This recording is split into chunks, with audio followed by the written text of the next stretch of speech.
Well, a fine good evening, everyone. This is Patricia, and I am traveling for history. I'm in Montpelier, Vermont today. Filming, actually. Just finished filming that building right over there. The National Clothespin Factory building. Anyway, this is my new toy. This is a 2011 Toyota Highlander. Dark gray in color, and I will never find it again in a parking lot. So, let me take you on a walk around my new-to-me car. 5 years newer than my Magnum was.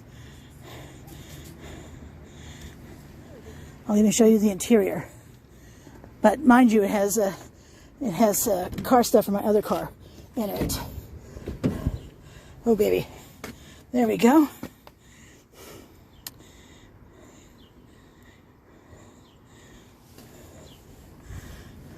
I can have my plug for my phone charger, right up front.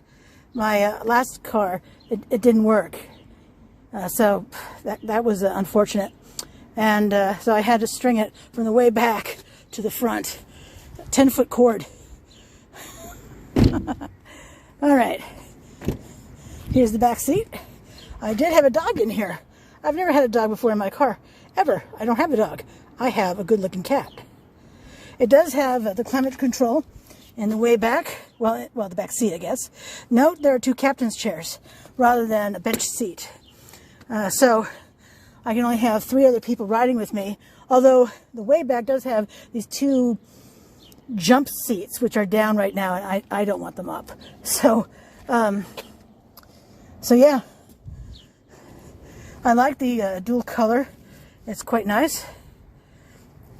And of course this handle would put this seat down and forward so you get behind. But who wants to sit in a jump seat? Ugh, not comfy, that's for sure. Oops. It has a luggage rack, which is quite nice. I haven't had a luggage rack in quite a few years. It's metal.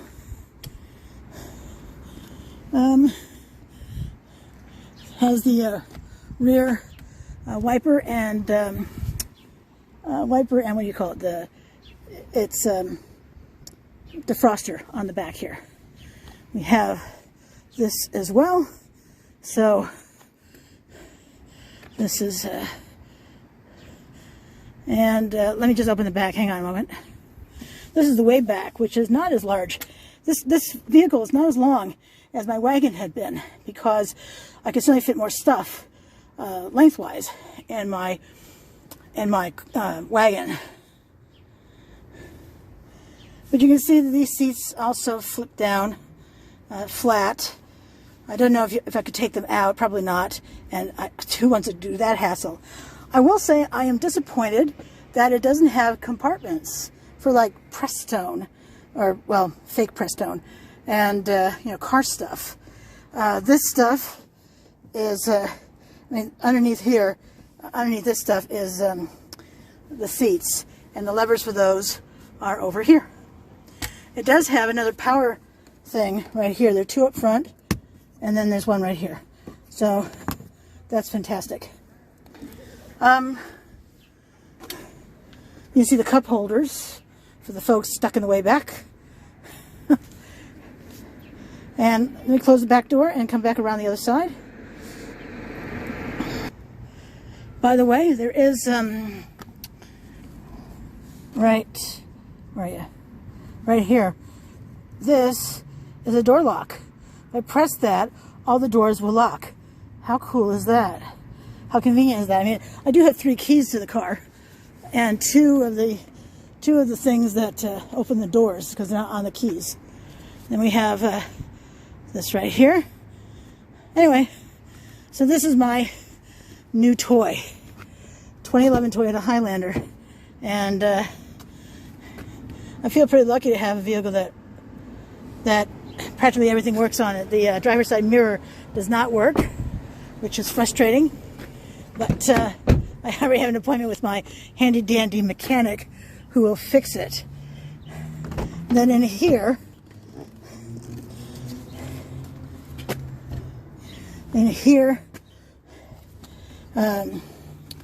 electric mirrors that are heated.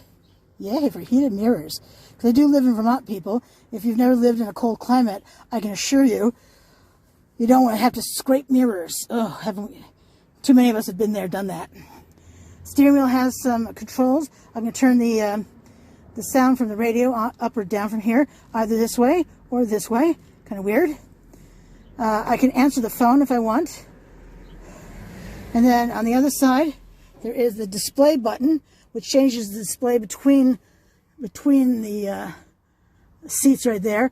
It's a backup camera too. How nice is that? I'm still accustomed to using the mirrors, to be honest, but yeah. The cruise control is, can I show you? Oh yeah, there it is. Right there. That is the cruise control right there, which I can't make it focus in on that, and that's unfortunate. But wipers are over here on this side too. They have taken a little getting used to, I will say. But you know what else it has? Working air conditioning. I have not had a working air conditioner since, oh gosh, 2017 maybe, and I have been missing it. All right, and then of course we have the power stuff here, more power stuff. I can open and close the driver's side window with one up or one down. Now my last car I could open it with one touch, but I had to hold it up to close it. This button is to keep kids friends who are too young at heart from opening and closing the windows and opening and locking the car doors. Press it down and you can't do anything. Leave it not pressed and you're golden. Anyway, this is my new toy, and I feel pretty lucky, although I have 6 years of payments I'll be making on this thing. It has the tire size. Tire size is ridiculous. I don't even know how much these things cost, but where's the size? Well, it's a 245 65 R17. My last car had a 17-inch rim, but it wasn't a size 245. I'm going to be paying out the nose, giving up a few teeth. If I had a firstborn, I'd toss the firstborn in as well. So anyway, when I test drove this car, I noticed that the windshield was cracked. This one is not cracked because they'd replaced it. It also needed a brake job, pads and rotors. The driver's side mirror didn't work, and it wasn't inspected for moving forward. It wasn't inspected for this year. So when I took it back after visiting my mechanic, always visit a mechanic, always. I can't say that enough. Because they wanted nearly 12 grand for this, and it needed a brake job. And that's $1,000 right there. Windshield, somewhere between $400 and $600. Ridiculously expensive, and they just act like it's nothing. Oh, so irritating. But I told them I wanted those 4 things fixed, and 3 things fixed, and a new inspection sticker. So they did not fix this. They gave up on trying to fix it. So lame. Anyhow, I haven't named the place where I bought it yet. I have a 30-day warranty on this. So, yeah. Anyhow, I may name them in the future. Who knows? But this is Patricia, and I'm traveling for history. If you like what you see, subscribe to my channel. If you want to see the photos, by all means, I'm on Instagram and Facebook, Traveling for History, 1L, folks, right? 1L. You can see my photos there. I'm on Twitter, Traveling for High, Traveling for High 1, which is Traveling for High, #1. And I have a website, travelingforhistory.com or .org. Oftentimes more information lands there than what goes into my videos. With more research, I find more stuff I put on my website. So, oh, and I'm on TikTok. Yay for TikTok. Traveling for History. Sometimes TikTok gets stuff that YouTube does not get. Okay, so after saying all that stuff, thanks so much for watching. I really appreciate it, and I hope you have a fantastic evening. Until I see you again, you have a great night. Thanks for watching.